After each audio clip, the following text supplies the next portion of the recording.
Sit back and get ready to have the most fun you ever had with an electronic device. Old balls. Is that a shot at me?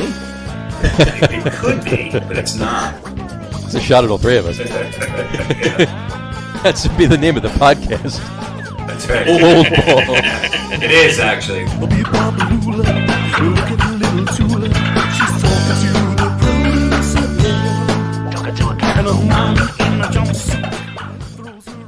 All right, everybody, welcome out to the Logger Room. It is Wednesday, November 11th, 2020. Jersey Johnny coming at you right now. With me, as always, are RadioPete and Harry Lug Nutz. Say hello, guys. Howdy, folks. Hello, guys. There you go. It is indeed still 2020. It is. It is. Yeah. For only another, 7 weeks? 6 weeks, something like that. Which in 2020 time is That's right. 14 months. 11 trips around the sun. That's right. There you go. So how are you guys doing today? Well, the Giants won, so I'm not feeling so good. You're not happy, are you? I think it's like Groundhog's Day. We're going to have 7 more years of Daniel Jones.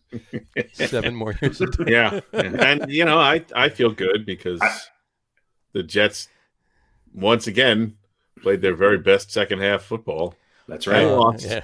And even though it was to the Patriots, whatever. It's crazy. That's really just whatever. It's whatever. At this point, it's whatever. It really Yeah, is. that's my attitude. For And speaking of that, just to start the show off, Meg Riley wants to know if it has battery, is it an electronic device? Meg, you know the answer to that.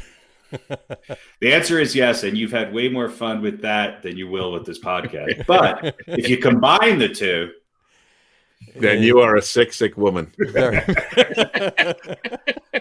Then I need your name and number. No. There you go. Now. Anyway, on that note, I'd like to let everybody know. Just remember, if you don't know already, it is Veterans Day, folks. It is. So I would like to personally thank each and every single veteran out there, even the married ones. Thank you for your service to your country. It's been great. Thank you so much. And if you're watching this, make sure that you thank all the veterans that you know as well. Please do. It's an important thing that we remember them every day, not just once a year. Let it, get the thank yous out there. Do that. And, Absolutely. Feelings, guys? Feelings? I don't have any anymore. No feelings. At least that's what I've been told.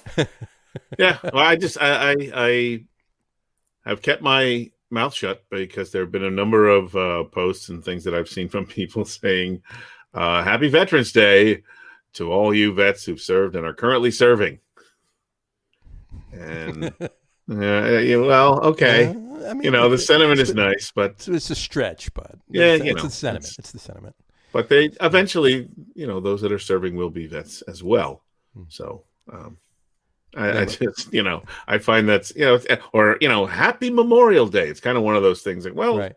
Why would you? You're not really getting the purpose of the day, right?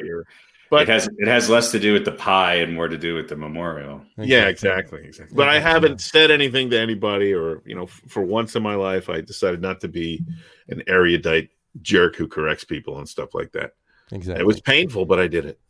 Well, nobody listens anyway, so yeah. And, just not to change the subject or to change the subject. Meg Riley said you're right, and I'm not sure whether she means you're right that she's a sick woman if she uses both, or that you need a number. I'm not sure. Anytime a woman says you're right, I run with it. I just say thank you and run with it. Yeah, I'm going to put that on my list. That makes number 4. November 11th, 2020. 4th time a woman ever said you're 4th. right. You're a lucky man.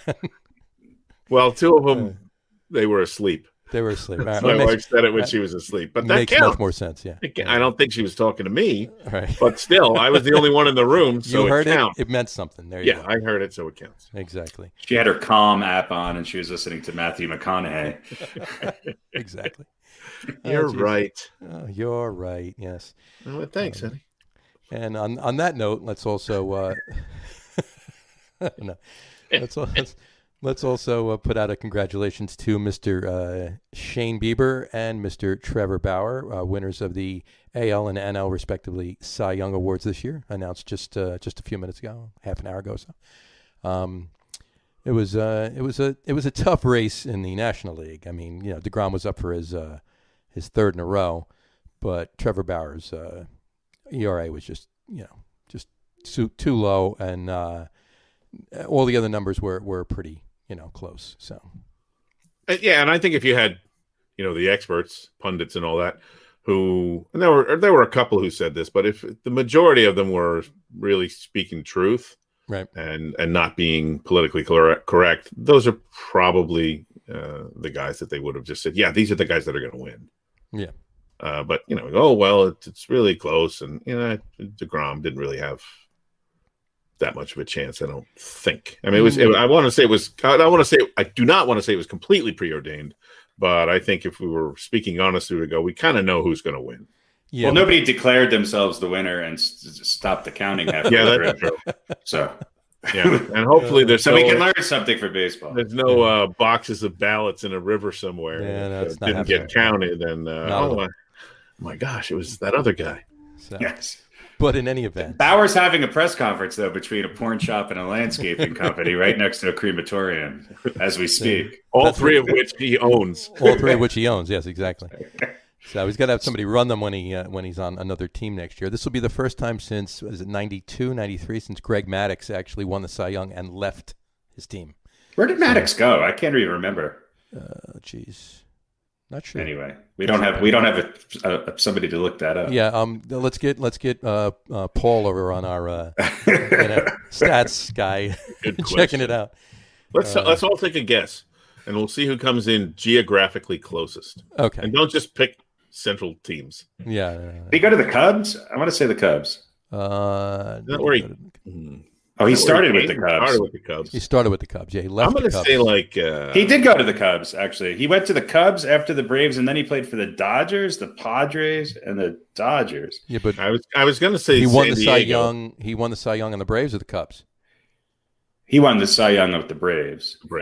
Right. So, and then in '92, yeah, that's right, because they went. But he went to the Cubs. He played 3 years with the Cubs after the Braves. There you go. I didn't know how heck did Greg Maddux pitch until 2008? That just seems wrong, doesn't it? Well, they might have rolled him out for a game or two here and there. Just I don't know. The end of tail end of his career, maybe. He won. He was an All-Star in 2000. So yeah. So I guess. Yeah. He had a very long career. Yeah, 95. He won a World Series, and he was a 4-time Cy Young winner. I guess he did win one with the Cubs. And John Donovan just said he won in Chicago and then went to Atlanta. Yeah. There you go. He won the Cy Young. Cy Young. Obviously, he didn't win the World Series. No. Yeah, Cy Young. We're talking about. Yeah. So, thanks, John. Thank you. Thank you very much. All right. Thank you very much. That was official researcher of the. John Donovan is our official log room researcher. So. Thanks, that was our Greg Maddux left turn of the month. Yeah. Jeez. And John is really only in that position because he's sitting there going, "Don't these idiots know anything? I shut up and talk about something else. It was Chicago and then Atlanta. Can we move on?" Yes. On, right. All right, then why don't we move on to some football then, if we really have to? But well.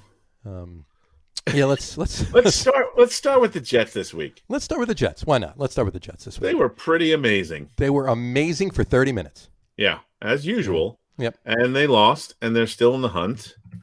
And other than that, who really knows anything that's going on? Look, Flacco played pretty well. Had all of his weapons, right? Yep. And had a nice connection with Mr. Perriman. But Flacco looked good. They blew it in the end, and they're the Jets. And I think they're building a case that they are dedicated to having no more than one victory. Yeah. Although this would have been a good one. And well, they're winning. They are in the hunt for the first pick. No question. I mean, would you rather have the first pick or 3 wins? I'd rather have the first pick, of course. Yeah. But I think they are. I don't think anybody is dropping the ball on purpose or anything like that. But there is just such a marked difference in play between first and second halves that they're, whatever the call is, whatever the coaching scheme is, they're getting it done in that respect. Right. And you know what? I got to, looking at it though. I mean, they played an amazing game in the first half, and then they did the same thing with the Bills. The offense just tailed right off. Where was the play calling from the first half? I mean, did they forget? Did they leave the playbook in the locker room? But my question is this: the defense was playing really, really well in the first half, and they were gone. They were non-existent in the second half. And Greg Williams is better than that. We won't say anything about the offense, but as far as the defense goes, if he had them working in the first half, and it wasn't like they were like that spent in the second half. They were a little bit, but they weren't like horrible. They weren't on the field the whole second half. It almost makes me think that they got a little worried about losing the first pick, and then they had a little suck chat at halftime. Well, the same thing that happened the week before. Yeah, it's a recurring theme. Cam Newton talked about Josh McDaniels' halftime talk, and I guess he said, hey guys, we're going to win this game, and then they said, oh yeah, we're playing the Jets. They forgot for a minute. Yes. Yeah. I think that is what kind of happens to a lot of teams. I think teams play down to their opponent a lot, and I think that's why part of why the Jets look good in the first half of games. And they only lost by 3 points? So on a last-minute field goal. So they did get a second half touchdown, so it wasn't like they were completely inept in that second half. But when they're really coming down to the end of the game, there you have an interception, and then I think they just punted. There was a 3-and-out on their last couple of drives. All right, and that's it. Then of course New England scores the touchdown to tie, and then they kick the field goal to win. So, a less thrown, let's say, game, or less thrown looking kind of game. But they made it seem natural. They made the loss seem more natural. Yeah, exactly. Yeah, that's the right way to put it. Right. It almost seemed like it wasn't on purpose. That second to last play, or not including the clock and the ball, when Cam Newton got the ball off and got it down into field goal range, the defenders were like 14 yards off of him. Did they not expect him to throw that pass? I mean, seriously, that unless it was just a complete blown assignment, they were almost like they were giving them the game. That's how many people were actually watching that game? That's what I want to know. Besides the three of us? I'm not sure. Yeah, I didn't even watch all of it. I'll be honest with you. I watched the highlights because it wasn't on here. Well, how many guys are on each team? Yeah. So half of they weren't watching though. So half of that. Yeah, I think it's 44. Is that how many they have on each team? 47, I believe. All right, so let's just say 100 people were watching. 100 on the field with coaches and stuff. But who could have potentially been watching? They still have a perfect season. Yeah. Yes, perfectly awful. Yes, well, I mean that is the Jets. I mean, there we go. Yeah. What do I say every week? The answer to all your questions is they're the Jets. They're the Jets. Done. Yeah. So we could have wrapped this entire conversation up by saying they're the Jets. Next. Yeah, pretty much. The Jets. And everyone would know what we're talking about. There you go. Yeah, now those Giants, on the other hand. Now the Giants, yes. Now, I mean, they rushed for a season-high 166 yards on Sunday. And, I mean, Gallman had 68 yards, and Alfred Morris, I mean, I probably would have preferred Bam Morris even right now, but Alfred Morris had 67 yards too. I mean, it was, and that's against Washington. And I know we're talking about Washington here, but they do have Montez Sweat and Chase. No, what we're talking about is two NFC East teams playing each other, which means that garbage football can win. Right. You've got a chance. That's true. That's true. But I mean, yeah. But the Giants are a slightly better team than Washington. I mean, and it probably shouldn't have been as close as it was. Well, right now they're actually playing the best football in the NFC East. Mm. You know, and I know that's like saying, you know, that this shirt is the least smelliest in the dirty laundry pile. Right. But you know, it's it is what it is. You know, they are actually looking decent, but you know, maybe they'll win 4 or 5 games, and they're on their Super Bowl bound, baby. Super Bowl bound. Could you imagine if they actually pull out the NFC East and go on a tear in the playoffs? No, I can't. No, I can't either, and it's not going to happen. But could you imagine if it did? No, I can't. But I could. Yeah. Let's just think of all the other quarterbacks that are excelling in the league that they could have drafted. But I digress. You digress. Well, Austin Mack, he's an undrafted rookie. He had a pretty good game, 72 yards. receiving or whatever. I guess they really didn't miss Golden Tate. The Giants receiving corps are actually pretty good. I mean, that's my takeaway. The offensive line was not horrible. Wasn't. And defense played very well. The Giants defense is looking fast and aggressive to the ball, way more so than they have in the beginning of the season. Absolutely. It's all coming together. And they've also played NFC East teams. Daniel Jones is 4-0 against the Redskins. Yeah. He's also 1-17 against the rest of the league, but I think you guys are headed for a division title. Yeah, I mean, who's better right now, the Redskins or the Cowboys? The Redskins are better than the Cowboys, I think, right now. Yeah, and the Eagles are probably still slightly better than the Giants, but that's questionable, and because they almost lost, or should have lost at home. If it wasn't for Evan Fingertips Ingram, who had a couple of decent fingertip catches on Sunday, the Giants would have won that game. So. That's what I mean. It's the NFC East. So I think you guys are possible the Giants. I think you're going to win six games and win the division. That's crazy. And then have a really short playoff run. Oh, whoever comes out of the East is like losing 20 minutes. Not even 60. Not even the entire second quarter. Although I don't know, this was the week of a lot of teams that we thought were really good looking pretty horrible. Yeah. And vice versa. Let me ask you guys this, because you're both Giants fans. At this point, given what they've done, and let's face it, they're kind of out of the run for the first pick, unless they're going to trade or whatever. Would you be happier to actually see some improvement out of them? Or does that just kind of mean, well, I guess Daniel Jones is sticking around? What if they do win 6 games this year? I don't think Daniel Jones is going anywhere. I think if there's some reason the Giants, honestly, if the Giants wound up with the first pick, they'd be trading it away for other picks or players or whatever. They're bought into Daniel Jones. But assume that's out of the realm of possibility, just for the sake of the argument. Sure. How much do you want to see them improve? Well, that's like asking, would you rather get what remover do you want on that? Would you like to get hit by a garbage truck and die, or get hit by a garbage truck and collect the insurance money and not be able to walk? It's just, I don't know. They're not going to improve to the point where they're better than mediocre, and I just don't see this team the way they're constituted doing anything in the next 3 or 4 years, and so that's why in a league that is dominated now by quarterback play. I think that they've invested their future in a quarterback who, you've heard this before from me, who I think is a backup at best in this league, and a running back who, when he's healthy, might be one of the top 3 or 4, but can't seem to stay healthy. Right. And that's who they've put their future around.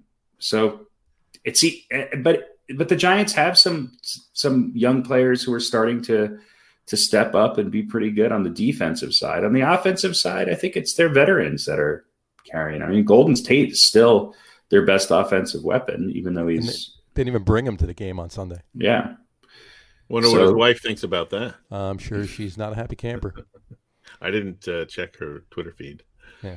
Or Instagram, whatever she was posting on. I wrote an interesting article on the blog and on the Locker Room website. So if anybody wants to have a fun about Golden Tate's wife, what is her Golden Tate's wife? Yeah. What is her name? First name? Mrs. I knew you were going to say that. That was a lob of a dad joke right there. LC or Ellen or LC or something. I'm out of the loop on all this. I try not to follow the players' wives. Players' wives. It's gotten me in trouble before. So unless you're a Buffalo fan, 3 of them have restraining orders on them. That's right. Yeah. So unless you're a Buffalo fan, it's looking pretty bleak if you are a New York football fan. Right. Yeah. Again, Buffalo, we thought, maybe they're not real. And then all of a sudden, bam, Buffalo. There you go. Crazy. And that's the Jets and the Giants. That's the Jets and the Giants pretty much. And that's record time for us. It is record time. Let's talk about some of the night games. Let's talk about last Thursday night. Packers 49ers. Will the real Packers, I'm just going to say Aaron Rodgers, will the real Packers please stand up? Well, I think this is a case of will the real 49ers play again? Because they're so injured and out of sync with who they really are. This was a good matchup for Green Bay. and they've had bad games, but they don't seem. Correct me if I'm wrong. I don't think they've lost 2 in a row this year, have they? No. They just so they seem to bounce back, and they matched up well against a fairly understaffed 49ers team. Yeah. And the Packers, I think I saw 12-3 in their last 15 against San Francisco. Yeah, and some of those were obviously, not good San Francisco teams. Some of them were pretty good San Francisco teams. So, is that including the championship, unfortunately, last no, time? But Green Bay's got their number apparently. That might have been one of the 3. Yeah, that's what I'm saying. Yeah. But yeah, Aaron 34-17. I mean, and it was really 34-3 because those two. Well, it was over. It was one of those games, much like the Tampa Bay game with New Orleans, where it was over by halftime. I mean, it was just. Yeah, it was a foregone conclusion. It was 34-3, and then the 49ers got those 2 TDs at like 4 minutes, within 4 minutes of the end of the game in garbage time. But yeah, Green Bay looked good. Yeah, they did. Aaron Rodgers, 305 yards, 4 TDs. I mean, they're probably top 5 in the NFL right now, power rankings. I would have to say, right? No, I think I saw third. I think they're so that's top 5. Yeah. But you are correct, sir. But I was told there would be no math. No. Yes. Devontae Adams, here's some more numbers for your math. Devontae Adams had 173 yards receiving. Yeah, and it's just he was a monster on Sunday night. I feel like I could have like 80 receiving with Aaron Rodgers throwing you the ball. You just have to get like 6 inches apart from some another player and just hold your hands out. Yeah, I could at one point. I don't know if I could run that fast anymore. Yeah. Well, you could probably get like. If you put me downfield with nobody 60, around me, I'll catch the ball. But. Yeah, 60 on one play because no one's covering you. Right. I'm not covering that guy. Surprise effect. Why is this tackle lined up wide? Yeah. What other games did we find interesting? Are we kind of getting a little bit higher now on the Vikings? Yeah, I mean, I think the real Vikings are standing up. I mean, we've been saying all season that the Vikings record isn't really. They're better than the record. So, and again, they were just playing the Lions, really. But the Lions are not a bad team. But the Lions are not a bad team. And the Vikings tonic is Dalvin Cook. It's Dalvin Cook. Yeah, you take Dalvin Cook off of the Vikings, they're 0-9. So, the Vikings are playing decent football right now. The NFC North is a fun division right now. I mean, they're playing decent football. Even the Lions. One of them has to be. One of them, yeah. Exactly. One division has to be fun. And we thought it was the NFC West at the beginning of the season. It was, and then all of a sudden the 49ers bottom dropped out, and Seattle's got a couple question marks as far as defense goes. But it's a fun division, NFC North. And then the NFC South, on the other hand, Sunday night game. Interesting, huh? Yeah. Yeah. On any given Sunday. 38-3. Yeah. Tom Brady got spanked.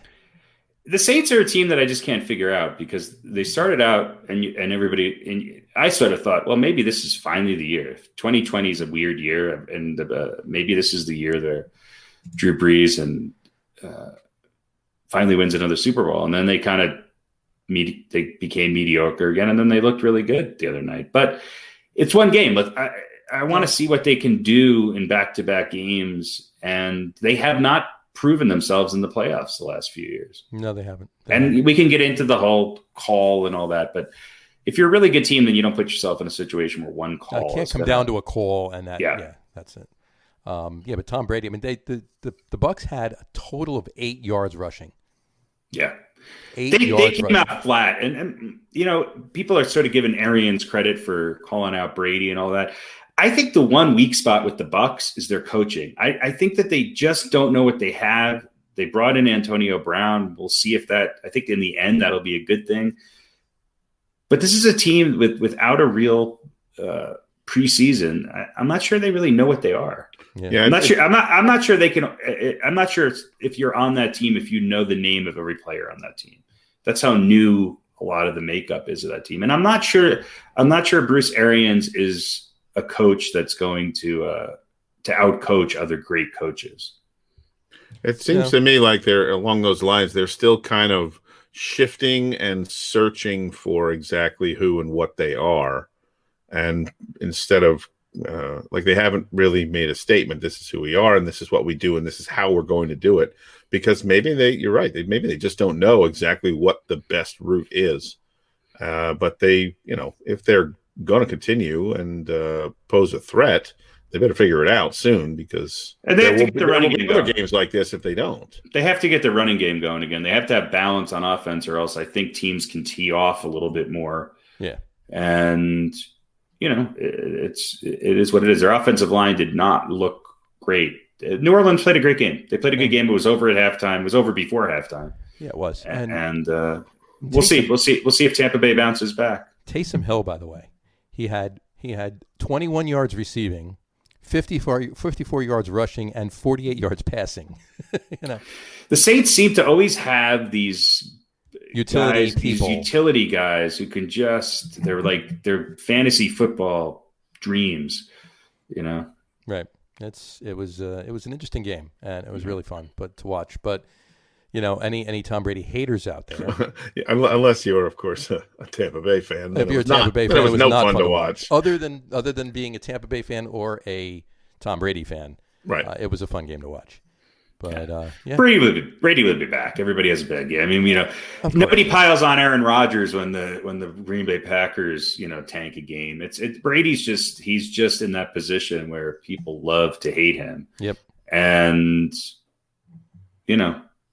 I'd like to think he's the best 43-year-old quarterback to ever play the game. I think you're right. And I mean, I don't really hear anybody. There was a lot of talk about, well, is this, has Drew Brees finally lost it, right? And that's still a question, I think, at this point. I don't really hear anybody saying that about Tom Brady. Yeah, he had a bad game, but he, I don't hear people saying, yeah, I think this is it for him. He's lost it. Yeah, I don't think it's it. I mean, I think anybody who knows the game wouldn't say that about Drew Brees either, or Aaron Rodgers. I mean, this is the NFL in 2020, and it's very helter skelter. It's very up and down. Yeah, even the Steelers, who are undefeated, I mean, that took some doing to get there, and then who knows? I mean, how many is Roethlisberger going to play this week? Do they want Roethlisberger to play this week? Yeah, he did get banged up. So well, should we touch on that at the end of that game? Yeah, go for it. Yeah. This new, perhaps, kind of strategy where we're not going to kick a field goal and go up by 8. We're going to go for it, and if we don't get it, and there's not a lot of time, and they're going to get the ball. And Dallas almost pulled it off. Now, you could say it was a good gamble on the Steelers' part, especially with their 8th string quarterback, I believe it was. Or they pulled the guy out of the stands at halftime, I think, and he was under center. But we've seen kind of examples of this. I thought it was you, actually. Yeah, it almost was. I can't fly. Otherwise, I would have been there. But this idea that I don't know if it's we don't trust our field goal kicker to kick a chip shot, or we don't. Dallas had no timeouts. We don't trust to kick a field goal, or we don't want to give them the ball back with any extra time. So we're going to go for it, and if we don't make it, we're up by 5 at least. And Dallas almost pulled it off, but I don't understand. Just kick it. You're up. If you kick it and you're up by 8, you can't lose, no matter what Dallas does. And you force them to, drive the field, kick the ball out of the end zone. Right. They have to drive the field, get a touchdown, and get the 2-point conversion. It made no sense to me to not kick that field goal. Yeah, they chose not to do that. But more and more people are not doing it, and I think what it comes down to is I think the goal from the Steelers' perspective was to take as much time off the clock as possible, take the risk of saying, okay, if we get it, then if they do get the ball back, they're going to have it with even less time. Because right now, it seems like anybody can score at the end of the game. It's just But you would think, I mean, it's a 4th and 1. If you get the 4th and 1, the game's over, right? You're going to run out the clock. Okay. I mean, I'm with you. Kick the field goal. I'm always but I feel like that mentality has kind of gone by the wayside. And if somebody like the Steelers aren't following that, who, let's face it, he's a bit of an old school coach and not the most. He's a bit conservative when it comes to those kind of decisions. It's always been take the points, rely on your defense. And yeah, I mean, if you can't rely on the Steelers defense against Dallas with me at quarterback, and no timeouts, and whatever, how much time would they have had? A minute? But then you're. I mean, doesn't that send a signal? But he was almost right. Well, he was right. I mean, but he was, but yeah. Would he have been wrong if he kicked the field goal though? But he could have been a penalty away from being wrong, right? No, I think he kicked the field goal. I think most people would say that, but there's something going on in the NFL where we've seen these calls at the end of games where it's all about not giving the team the ball with even 30 seconds left with a chance to win it. It's just, I think they know that it's easier to score in that last minute now than it ever has been. Whether it's the rules or just the benefit that the offense has or something mentally that goes on in everybody's head. It seems like nobody can coach or play defense in the last minute of a game. I just think that's a testament to what some of the tools that they've taken out of a lot of the defense's hands with these safety things. Right. Now, I'm not saying it's a bad thing, but 20 years ago, you would never see this because the defenses would, 20 years had a good defense. Even 10 years ago, 2 minutes would be, a 30%, 25% chance you're going to win it. And score a 2-point conversion. I mean, that would bring it down to probably a 10 to 12% chance. So now it's a coin flip. Yeah, so and in the end, it worked. So he was right. Yeah. And isn't that the ultimate arbiter of whether the decision was the right decision or not? And it worked. And what I read today is Roethlisberger's only quarantined for 5 days. Is he out this week? Has there been any call on that? There hasn't been any mention whether he's out. Yeah. There's nothing been said. So, I mean, I think he's a big key. I mean, I think they can win with the backup quarterback, but I certainly the chances of winning multiple games without him there certainly diminish their chance of having a perfect season. I still don't think they're the best team in the NFL, even though they're undefeated. And this is the first time that they've actually been 8-0 ever. It's crazy, right? When you think about all those. Think about the Steelers, right? Those amazing teams back in the day. Yeah. And they have the Bengals at home this week, so it's not an easy game, but it's a divisional game and one that they should be able to win, being 8-0. Bengals are getting better. Bengals are getting better, but Well, let me bring up another topic that I heard discussed earlier this week, and that was, is it possible to, if need be, because of COVID, to just cancel some games? And this discussion was about involving Pittsburgh, and looking at Pittsburgh and saying, well, if you just cancel a game, what if they go 15-0? And another team plays all their games and goes 15-1. Like which one of those teams, if it comes down to the two of them, goes into the playoffs, or like what sort of a tiebreaker? What do you do? Can you actually afford to? They probably have to play that other game. Yeah, they probably have to play that. I think they would have to play an equal number of games, right? Yeah, equal number of games. Yeah, so they'd have to play the game that was canceled. And the Chiefs are the only ones that have one loss. So I mean, if you were being specific, 15-0 and 15-1, it would just be the Chiefs. But I know you weren't. I was just being a dick. Yeah. But I expect no less from you. Thank you very much. Johnny's first dick moment tonight. Hardly tonight. What else Dolphins Cardinals.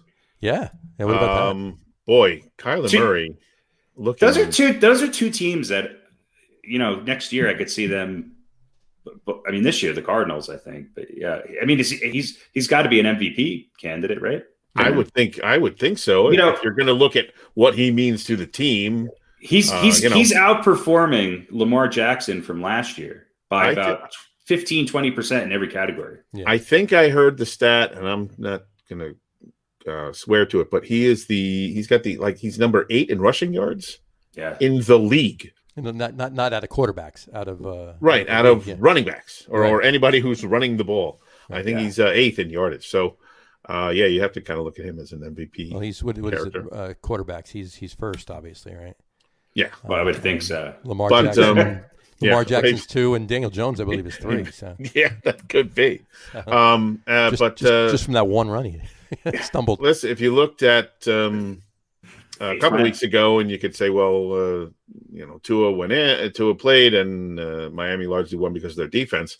Right. I think they won this game largely because of Tua. So yeah, we're getting a little bit of a sense of whether or not he's for real. But there's always the shadow of injury hanging over him.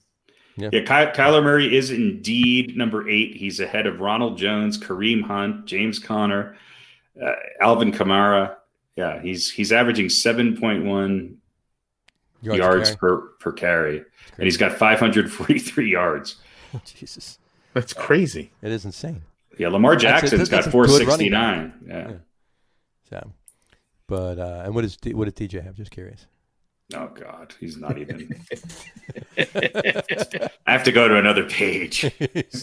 There's a password. You need a password and a cheat code. Are you sure? Please find the street signs. Right. You can see the send you a code 30. On your.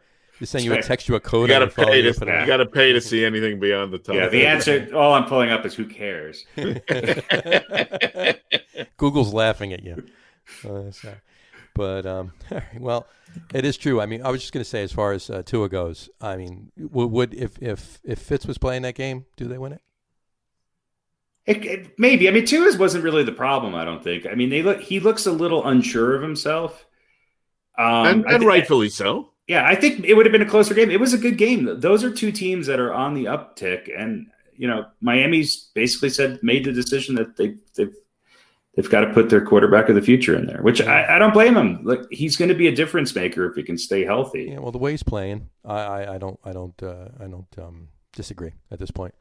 Yeah. But let's take a quick trip around the NFL. We do it every week. This week, let's talk, and we don't have to do that long because we already started to the NFC South. Obviously, the Saints and the Bucs are the class of the division, and you have the Panthers and the Falcons who are not. But the Falcons are looking better. Falcons are looking a little better. Matt Ryan's leading the league in passing yards. Yeah, you're right. He is. I did see that. It's crazy to think that their record is as low as it is. Yeah, but I mean, they're not a one win or a lossless team anymore. I mean, they're 3-6. So they'd probably be 6-3 in the NFC East. They would probably be. And they could have easily had a couple more wins if not for a Gurley and a Whirly. Haha, there we go. Trademark. A Gurley and a Whirly. Gurley and a Whirly. Nice. Yeah. Write that down, Paul. Write that down. I think they have this second half syndrome ever since the Super Bowl. Yeah. Just seems like they just can't. Certainly where it starts. Close games out. Well, I think you're looking at let's call the Saints had their bye, so they're 6-2. It's like a tale of the opposites. I mean, 6-2, 6-3, and then 3-6 and 3-6. Yeah. I mean, it's going to come down to the Saints and Bucs. I think the Saints and Bucs are very close, and I think I'd have to give a little bit of an advantage to the Saints just because it seems like they're not trying to piece together their personnel and their offense, and right. And I think I give the Saints an advantage in the coaching overall. They obviously have the Saints obviously have the advantage of tiebreaker. Yeah. So, if it does come down to that, but they'll both be making the playoffs, right? Yeah, I don't see why one of them's getting in, one of them's winning the division, one of them's getting a wild card. So yeah. But and you could as far as the bottom half of the division, you could say the Falcons are kind of on the way up. Panthers are finding themselves. Carolina is, I would say, if you look at those two teams, farther away from getting anywhere realistically. Yeah, certainly than Atlanta is. I mean, Teddy Bridgewater is a decent quarterback. He's not a great quarterback. I think he's a pretty solid, decent, usable quarterback. Robbie Anderson's a great wide receiver. I'm sure you'd love to have him right now. Love to see those former Jets doing well. Yeah. But time will tell, and that's why they play the games. But yeah, the Saints and the Bucs are definitely the class of the division. But so why don't we do some picks this week? What do you think? Picks, sure. Hold on, let me do our drop here. Beaten by the coin. Beaten by the coin. I'm sure I'll lose to the coin. No one wants to be beaten by the coin.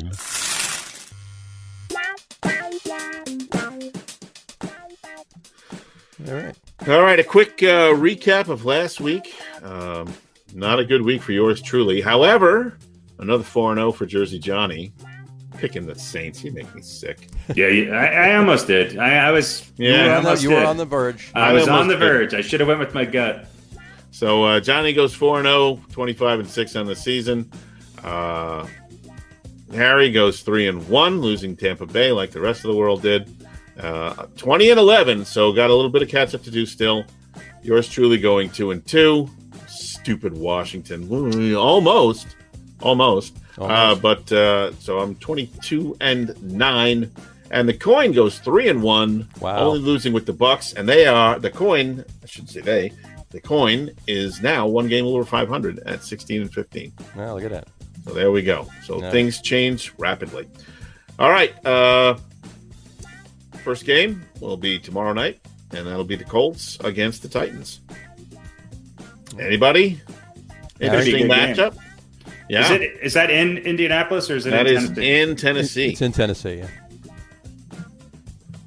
Titans, maybe not the powerhouse they were to start off the season, but a very, very good team. Indy has been a little bit up and down, but known for a good defense. Anybody want to pick? I'll take Tennessee. Look at that. You picked. There we go. Harry is debating. You can see the smoke coming out. It's not white yet. This is just one of those games that every time I pick against Phillip Rivers, he wins. This is the history of, I think Tennessee, though. I think the Titans will win this game. All right. I got a couple games to play with. I'm going to take the Colts. Oh, look at you getting all cocky. All right. You know what? I'm just trying to keep it fair. This smells like a game the Colts would win, and then they'll lose to somebody horrible next week. Yeah. We at some point we have to, relatively soon, we have to decide who wins, what they get.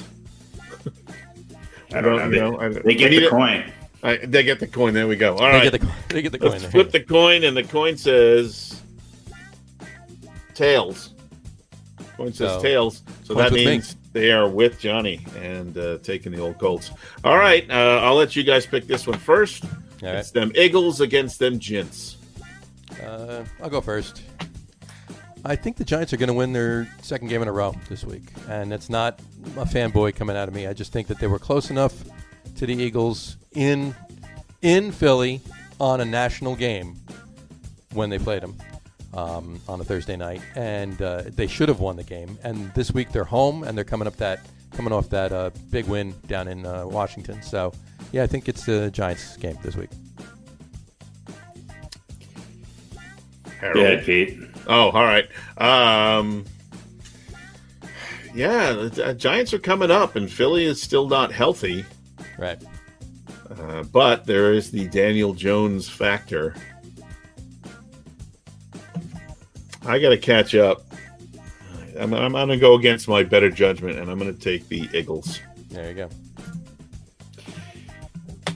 Since if I do go out wearing, of course, 7 face masks in a room full of 3 people, I'll probably be watching this game at an Eagles bar here in Denver. There's an Eagles bar in Denver? Yeah, and I just feel like based on this week's activities, I have to root for the Eagles this week. I think the Eagles are going to win this game. Wow, all right. I am out alone. 2 picks in a row. Well, let's see what the let's see what the coin says, because they don't really count this. Coin is going tails once again.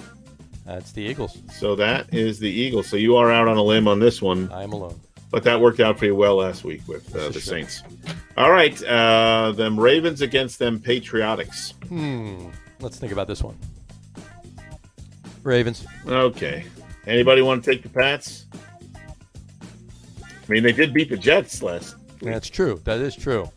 No, Based on that information. I think the Ravens win this game. All right. Coin says heads, and that is the home team, so they are going with New England. Yes, and they the are. coin is just getting cocky after a 3-1 week. All right. Vikings, Bears. Good boy. Yeah. Ooh. Yeah. Minnesota on the way up. Chicago. What do you say about Chicago? They're either great or they're terrible. I'm gonna take the Vikes because they're gonna be cooking this weekend in Chicago. Cook is going to cook all Monday night. All right, there we go. I'm going with Minnesota. The Vikings are winning this game. The Bears are finding themselves.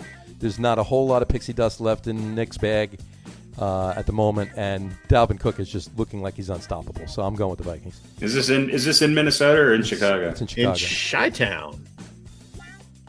I got to take a gamble here. Against my better judgment, I think Chicago's going to win this game. All right. I don't know why. I just figured I'm either I lose to the coin or I make up some ground. So. There you go. All right, let's see what the coin says. Coin says heads. And so that is Chicago. So there we go. We got a nice split. So this is probably the most diverse as far as the picks we've had in any week. This is Because true. usually it's 2 or 3 games where completely everybody's in lockstep, or maybe the coin is out on a limb. But we've got some real differences. So this should make things very interesting. Shaking things up in week 11. Yeah, there we go. There you go. We can do something other than go chalk. All right. Nice. All right, folks.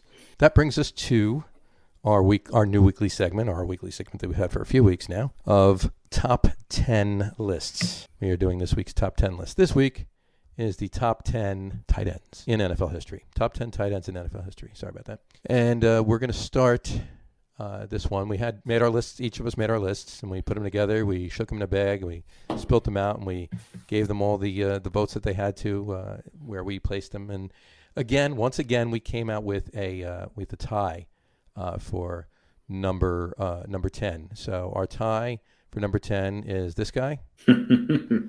Kirk Cameron again. And top 10 tight ends. He's not a tight end though in this one right here. Come on now, that's not right. That's disgusting. Is it really? How dare you objectify people? It was a picture of you. If anybody's listening, it was a picture of Pat. I wish. There you go.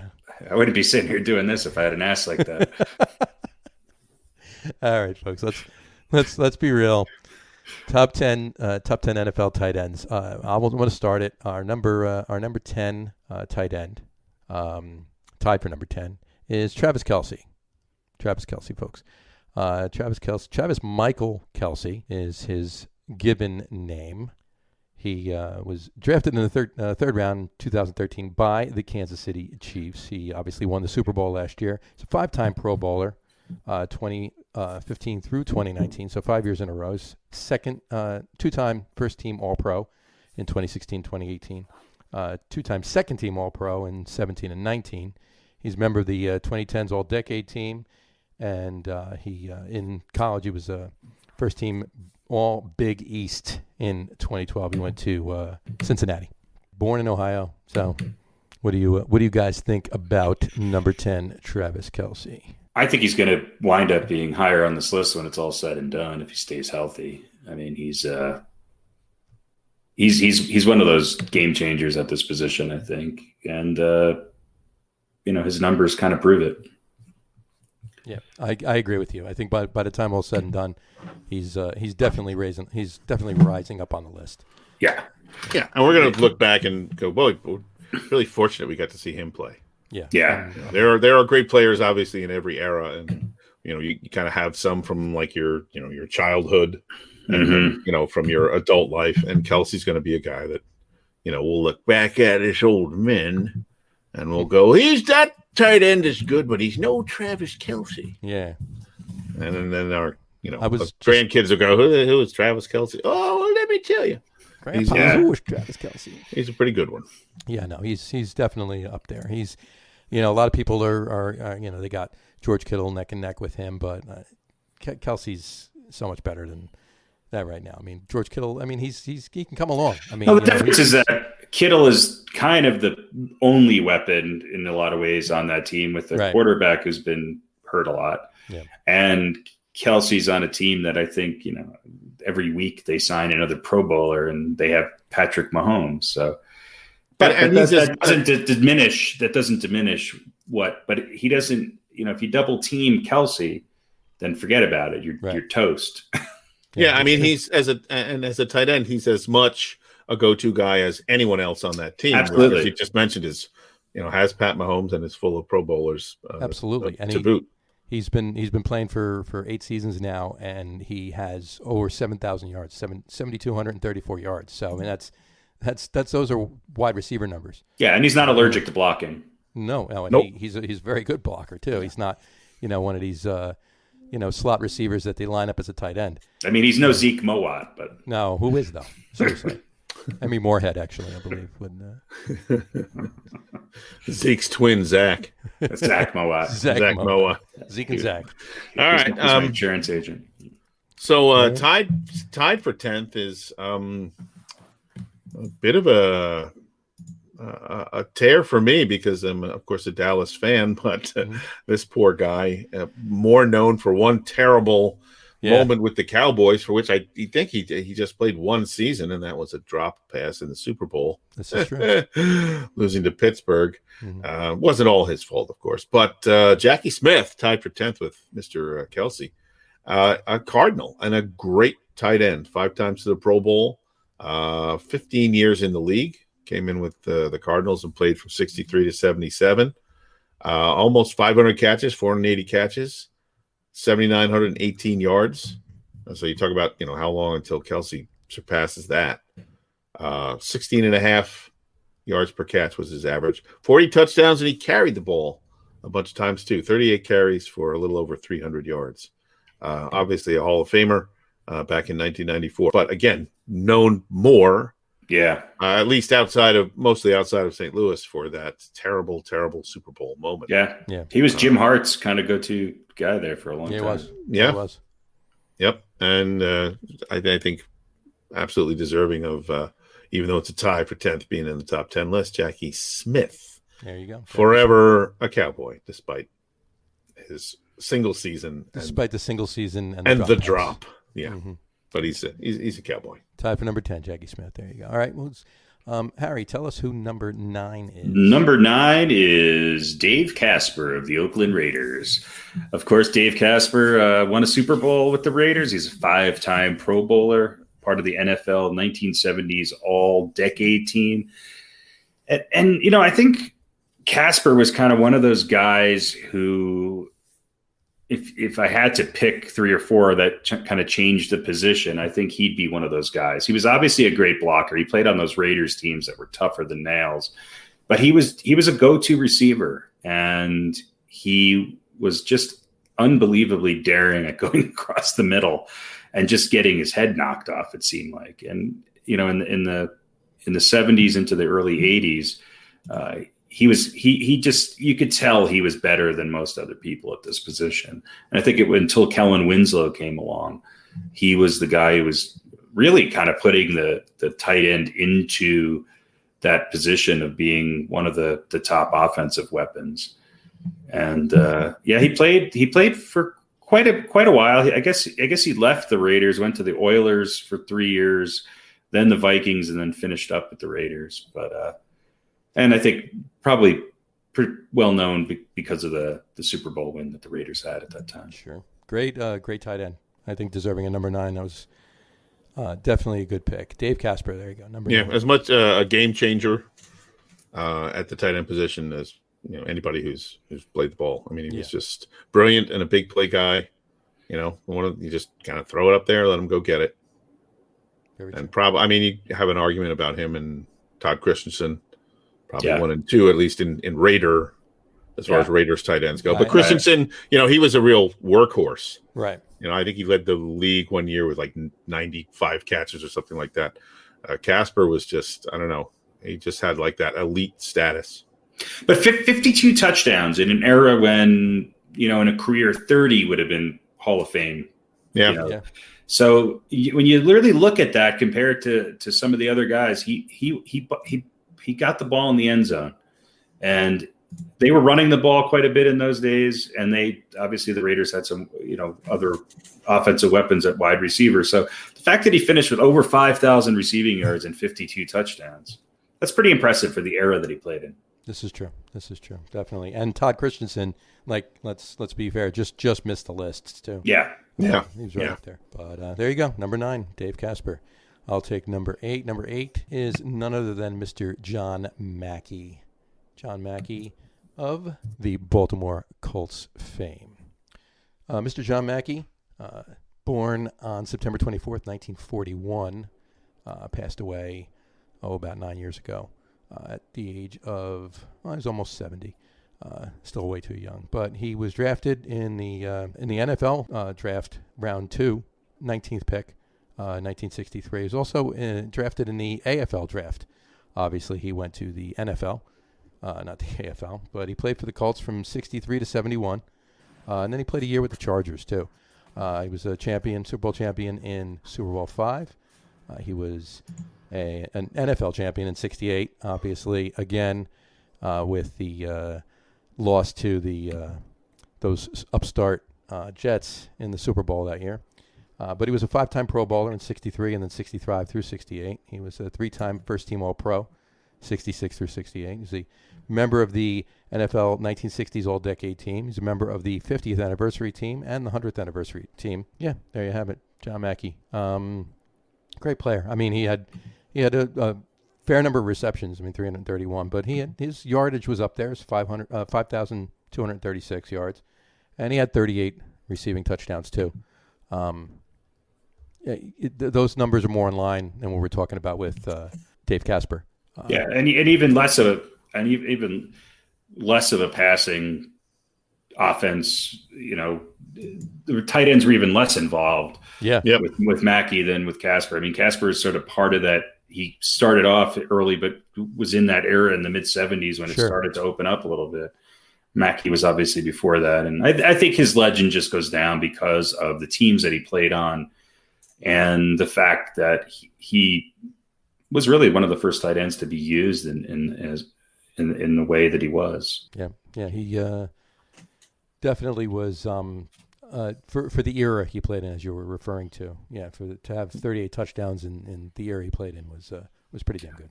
Yeah, he was a groundbreaker, no question. There he is, number 8, John Mackey. P, why don't you tell us who number 7 is? Number 7, just for me, another Cowboy. There you go. And one of the all-time great Cowboys, Jason Witten, of course, we're talking about. 2003 to 2017 with those boys, dem boys, I should say, in Dallas. Left for a season to become a broadcaster, was pretty big, and then went back for the 2019 season. Had a pretty good year. I don't think anyone said, well, boy, that was a terrible mistake to come back in 2019. 2-time first-team All-Pro, 11 times to the Pro Bowl, 1,215 catches for 12,977 yards and 72 touchdowns. A stalwart, a go-to. You could say for kind of what you might say is the sort of the old school tight end, a big guy, big body, and a great blocker as well as a pass catcher, but a go-to for that Dallas team. And like I said, one of the all-time great Cowboys. 10-time Pro Bowler. And actually, he caught another touchdown the year he came. I think he came back. So he had 73 touchdowns and over 13,000 yards. It's crazy. There we go. It's crazy. Yeah. He and I was surprised he didn't win a Super Bowl. For some reason, in my head, he was on that one of those, the Dallas teams that won, but he wasn't. He came after that. He came after that. He was the Romo era. Yeah. He was beyond those. Yeah, the Cowboys haven't won a Super Bowl in 25 years.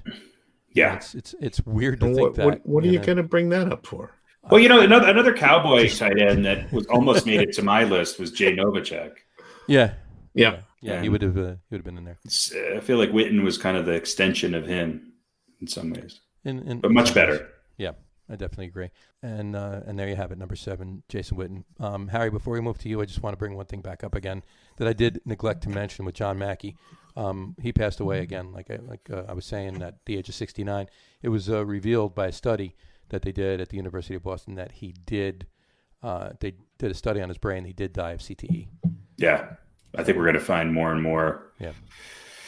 Unfortunately, pro football players who are going to be diagnosed with that, which is too bad. Hopefully, it really sucks. Just absolutely horrible. Again, that was number 7. Jason Witten. Let's, Harry, why don't you bring us to number 6? Number 6 is a guy, if he doesn't have CTE I don't know how he doesn't, because he's probably on this list more for his ability to block and just run over people than anything else. And that's Mike. His head is made of iron. So. It is iron head Mike Ditka. Ditka's one of only 2 people to win a Super Bowl as a player, an assistant coach, and a head coach. And he won an NFL championship as well as a Super Bowl. His Super Bowl win was actually with the Dallas Cowboys, but he's obviously known for his time as a player and a coach with the Bears. 5,812 yards, 43 touchdowns, 5 Pro Bowls, and really 2 championships, 1 Super Bowl. And he is the old school tight end. I think he's even more old school than maybe John Mackey was in a lot of ways. Right. He was a good receiver. He wasn't the fastest guy, but he was just strong. He was obviously part of of their running offense. And you would think Ditka he played tight end like a linebacker. I mean, I think he looked for people to hit when he was playing. And, he probably would not be a tight end in today's NFL, but he was just known as one of the toughest players to ever play. And I think his legend really comes from that. He's also known as one of the smarter guys on the field, and could outsmart defenses and get open, and caught a lot of passes and scored a lot of touchdowns on teams that weren't necessarily known to light up the scoreboard. And so I think when you look at what he was able to do, he was their red zone target. And he even caught it, even at the end of his career when he won with Dallas, he caught a pass in that Super Bowl. So, right. And I think he's more well known as a coach, obviously, and his personality and the fact that, and maybe an announcer to some of the people that are even younger, but he just, when you think of the NFL, you can't go more than 5 names without thinking of Mike Ditka. I think he's just one of those, and maybe the one person that you think of when you think of the Bears. He's probably the first person that comes to everybody's name. He's the first person. Well, Walter Payton probably comes to mind first. Walter Payton is obviously one of the best, but I think if you were to ask, I think Ditka transcends 2 generations before Payton and 2 generations after Payton. I agree. As far as notoriety. I agree. But yeah, Walter Payton's one of the best players to ever play the game. What I was just going to say was Walter Payton definitely comes to mind first, but he comes to mind with Mike Ditka, because and the third is the fridge. Of course. Oh, come on. I thought it was the third is McMahon's mullet. Well, Mike Singletary for me, but of course. Well, probably Samurai. I was just going on the. But if you ask people, if you ask non-sports fans, they're going to think of Ditka because of the Saturday Night Live skits, I think. Sure. And the fridge. The fridge. The fridge was, come on. That was exciting. Everybody wanted the fridge to come in and at the goal line. Number 72 reports eligible. Number 72. Yeah. And Ditka had so much else that he was known for. Yeah. I'm sure there were people who went, "Whoa, he was a player," and then with a little bit of research went, "Wow, he was really good." It was sort of like, if you remember way back in the day when Ray Berry was coaching the Patriots. Mm-hmm. That the Super Bowl against the Bears, the Super Bowl shuffle and the videos and all that. Sure. And Ray Berry was a damn good tight end in the NFL himself, right? But not known for that really until he got to the Super Bowl as a coach, and people began to look into it. So, but Ditka had just so many other things to be known for, other than playing. But he was an assistant coach under Landry too. He came from that tree. He was, he was one of those coaches who coached like he played. It was all about grind it out, beat him over the head football. There wasn't a lot, but what he did with that Bears team in '85 was have arguably one of the best defenses of all time. And he had fun with the offense. He realized that he had an a-traditional offense, and he ran with it, literally. So, you got to give him credit for him. Great hair, too. Well, yeah, of course. But I do think he's best known for those Saturday Night Live skits. I'm serious. That made him a legend, because that's how everybody in Chicago felt about him. The Bears. The Bears. He was the hair before Jimmy Johnson. Yeah, that's true. All right. So there you go. Mike Number 6, Mike Ditka. I'll take number 5. Number 5 is none other than Mr. Antonio Gates. Antonio Ethan Gates. Antonio Gates was drafted in 2003 by the San Diego Chargers and played for 16 seasons. Was it? Yeah, 16 seasons, 2003 through just a couple years ago, 2018.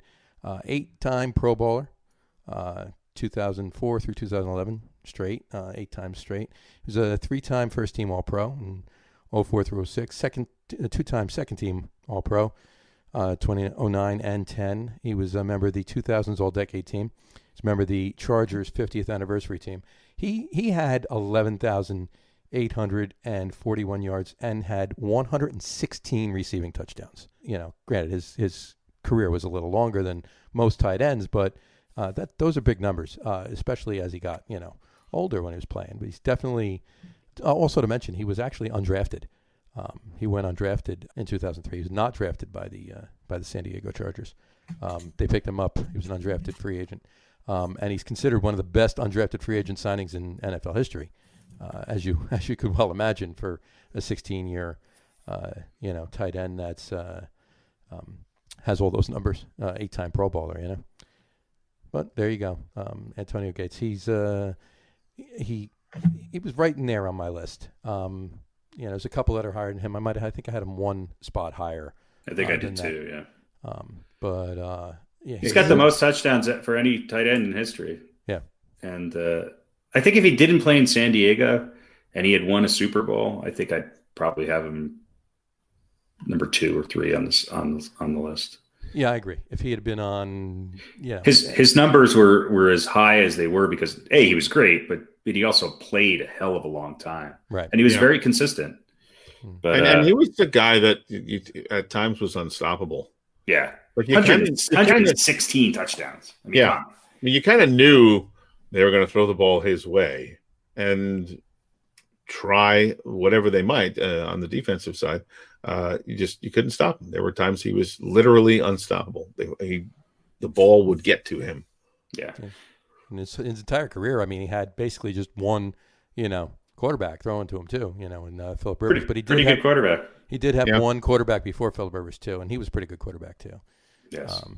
Mr. Drew Brees, but like you said, Harry, consistent, highest number of touchdowns, and granted that had a lot to do with his longevity, but still a feat that was pretty amazing.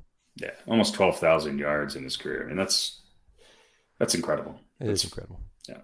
Crazy. There you go. Number 5, Antonio Gates. That brings us to number 4. Bring us to number 4 there, Pete.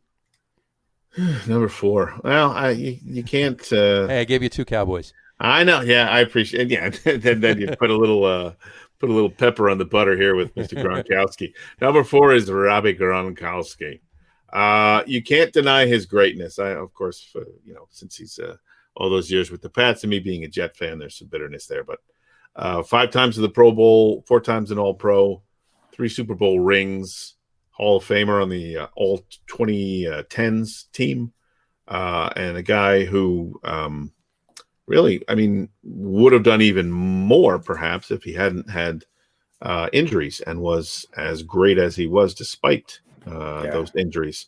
And coming back this year and teaming up with his buddy, Mr. Brady.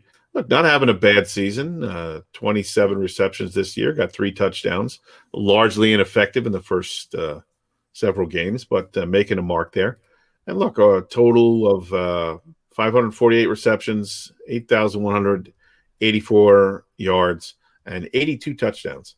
That ain't no weak sauce right there. Not too shabby. Again, and he was hurt a lot of the seasons. He was hurt a lot, but again, despite all that, he put up numbers, and he was definitely a guy that was unstoppable at times. He was probably, at least the best tight end, and you could certainly say amongst the upper echelon and on any given season amongst the best players in the NFL. He was just he's a freak. I had him high. I had him one slot higher. I think I would say that him and Jimmy Graham of their era were the two biggest targets. And the difference between the two of them was that Gronk he was that old school tight end who was probably one of the best blocking tight ends to ever play the game. And you could just throw it across the middle to him and he could drag 12 people down the field, or you could, throw that post to him in the corner of the end zone. And he's so big that, he's going to get it. I just remember in the Super Bowl with that last minute heave when they were playing the Giants, he almost caught. I think he was playing on one leg and had 9 braces on the other one. Yeah. He almost caught it. Yeah, he did. And what I always found funny about, or not funny, but amazing about Rob Gronkowski is that he's so big. Sometimes he goes up, he goes out for a pass and he catches the ball and he's like lumbering down. It almost looks like he's in slow motion. Yeah. And he's still moving. But it's still going to take 19 guys to bring him down too. It's crazy. There's a big target. Got hit a lot, and one of the greatest personalities, of football. You have to, on a team that was, personified by Mr. Dower himself, Bill Belichick. Rob Gronkowski was the complete opposite. Yeah, and really the only. I like to see them on Hall a of Fame weapon that Brady really ever had. He had one season with Randy Moss, but and they lost the Super Bowl that year too. Yeah. And Gronk was Brady's go-to guy, but he was hurt a lot at the end of the season and in the playoffs. So I think had he stayed healthy, even though his numbers would never match to the guy who's we're talking about with number 1. Right. But he would have had even greater value than he did. He would be number 1 or number 2 on my list. Yeah. Gotcha. Well, like I said, I wouldn't mind seeing a sitcom with Belichick and Gronkowski. Yeah. A cooking show. I think a cooking show would be good. Cooking show. I think a revamp of like Bill and Rob. Son. Right, Sanford and Son or HGTV flipping out with Gronk and Bell. Oh, that'd be great. Oh, Gronk. There you go. Well, there we go. Number 4. All right. Rob Gronkowski. Harry, why don't you let us know who number 3 is? Number 3 is a man that I'll be honest with you, personality-wise, I just can't stand him. But he's a great NFL player and he's gone on to become a great commentator. Yeah. Mr. Shannon Sharp. Yes, Mr. Shannon Sharp, 3-time Super Bowl champion, twice with the Broncos, 1 with the Ravens. He actually started out as a wide receiver. And I think he was kind of one of the first guys to come into the league who, as a tight end, was really used as just a really big wide receiver. He was not known for his blocking.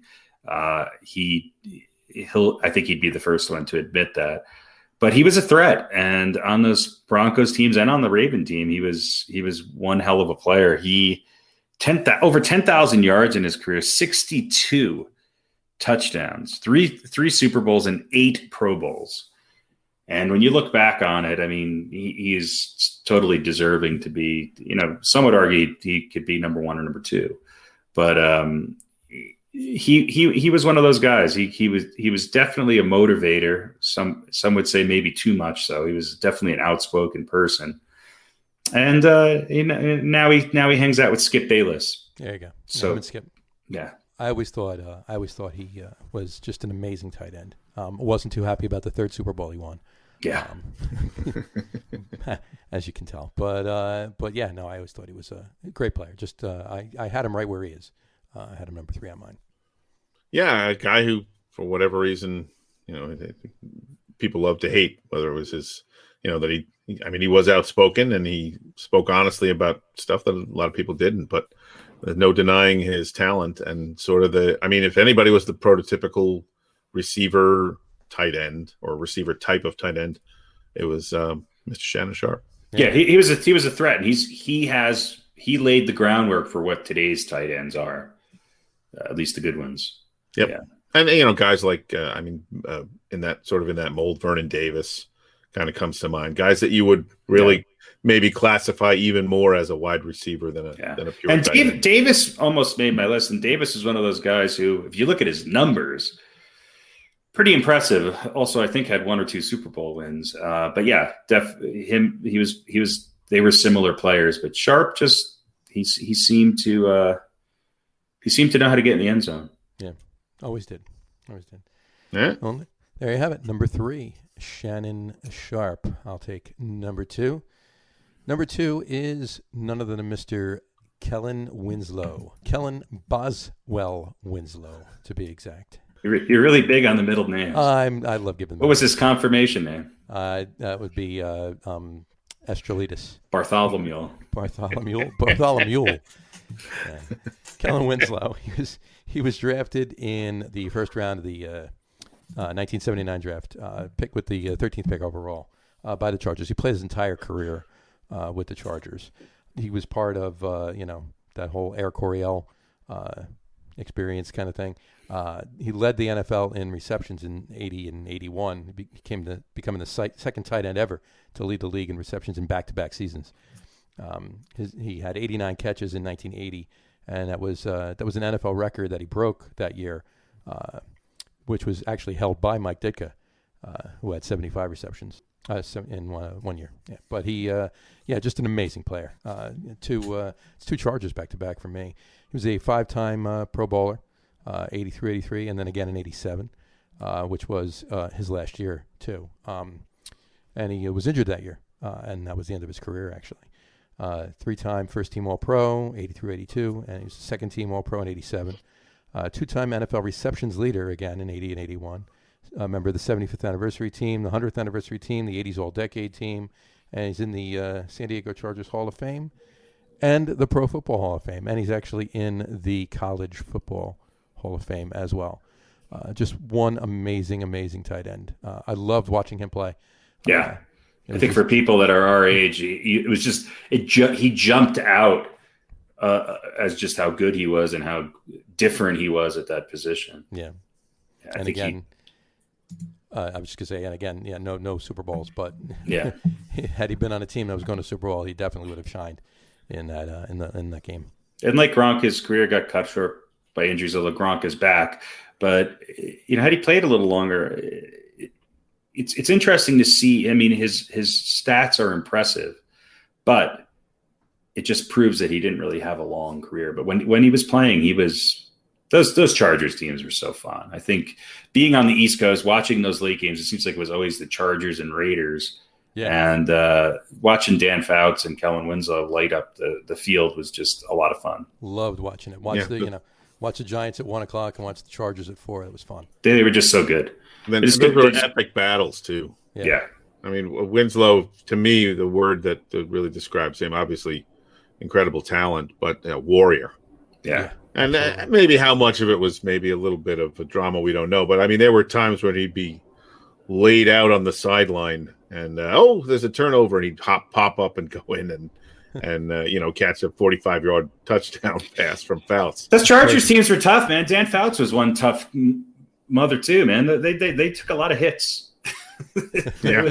Football was a little bit more physical back then. It's just a bit. I think we brought that up before. It's just it's a different world right now. But yeah, those games were fun. Those were really, really fun. And a lot of I can't believe what I just saw moments. Yeah, especially with almost with every those week. Two teams. Yeah, he was maybe I would argue he was the most Sharp. Maybe would challenge her, but he was definitely the most athletic and fastest wide receiver I've ever seen at that time. Right. You just didn't see anybody move like he did prior to that. He was just really beautiful to watch. He had a pretty good quarterback thrown to him. Just a bit. Yeah, that helps. That helps. Yeah, I think we featured him last week in our old ball segment there. Yeah, Mr. Dan Fouts. But yeah, there you go. Absolutely great tight end, fun to watch. Number 2, Kellen Winslow. Pete, why don't you tell us who our number 1 tight end of all time is? Well, anyone who knows anything about football, I think, probably could have figured this out. Probably. It is the one and only Mr. Tony Gonzalez. Talk about longevity. Oh, yeah. 97 to 2008 with the Chiefs. So that is 11 seasons, and then another 5 with Atlanta. And I'll just give you the numbers. I mean, they speak for themselves. 1,325 receptions, a little over 15,000 yards, and 111 touchdowns. And I just want to throw some season catch totals at you as well. This is a guy who had seasons where he caught 93, 99, 96, 2 seasons at 93 receptions, and a bunch in the 80s. And, of course, 2004, he had 102 receptions, which is that still the league record? I believe it is, yeah. It's crazy. That's just insane. That 2004 season, 102 catches, 1,258 yards, and 7 touchdowns, which was not the most he ever had. But, very, very consistent. And just look, 14 times to the Pro Bowl, 6-time All-Pro, Hall of Fame All 2000s team, and obviously, of course, a Hall of Famer. The guy just, he's number one. Anybody who doesn't have it number one on their list of tight ends just doesn't know what they're talking about. Tony Gonzalez just, there was nothing he did badly, or poorly, and he was a force to be reckoned with really throughout his whole career. I mean, he missed a handful of games at most, so very durable and tough. And that's why he's some of the reasons why he's number one. Yeah. And just to answer your question, Zach Ertz actually broke the record. Yeah, and he'll go down in history for that. 113. Okay, there we go. And this just in, Tony Gonzalez just signed a 1-year contract with the Kansas City Chiefs. As a punter. Why not? Yeah, but he's going to line up. But he might line up in the slot. I'll tell you what, he looks like he can still play. He's become a pretty good commentator, and he looks like he could still play. Well, I mean, Bradshaw's been throwing him passes on that makeshift field. Bradshaw does not look like he could still play. But Tony Gonzalez still does. Play flip cup maybe, but I don't know. I wouldn't never underestimate Terry Bradshaw. No, you couldn't. He's an amazing guy as well. We talked about him a few weeks ago. But yeah, Tony Gonzalez is by any measure my number one tight end. That was consensus amongst all of us. Yeah, Gonzalez and Winslow were consensuses. 14-time Pro Bowler. 14. Yeah. 14 times. It's hard to play 14 seasons as a tight end, let alone be a Pro Bowler 14 times. Yeah. I mean, most tight ends don't play 14 years. He was a Pro Bowler for 14. And it's not like he was playing in an era where, there really only were 2 or 3 good tight ends. Right. No, there's a lot of good ones. I mean, a lot of good ones. And a lot of them crossed over. I mean, he played long enough to see Gronk come in. Obviously, he was there when Gates was around and Jason Witten, and the list goes on and on. So Novacek, all of them. Yeah, Novacek, Shannon Sharp. Pretty impressive. Just completely impressive. Absolutely. Tony G, number one. Tony G, number one. Tony Gonzalez. Well, there you go. That's our list for this week. It was tough. This was tough to get down to 10. This was a tough one. one. I mean, there's probably 5, 6, 7 people you could argue should be on this list. Somebody messaged and mentioned to me the other day that maybe we should do eras instead of top 10 quarterbacks of all time, top 10 tight ends of all time. We should do eras. I'm like, nah.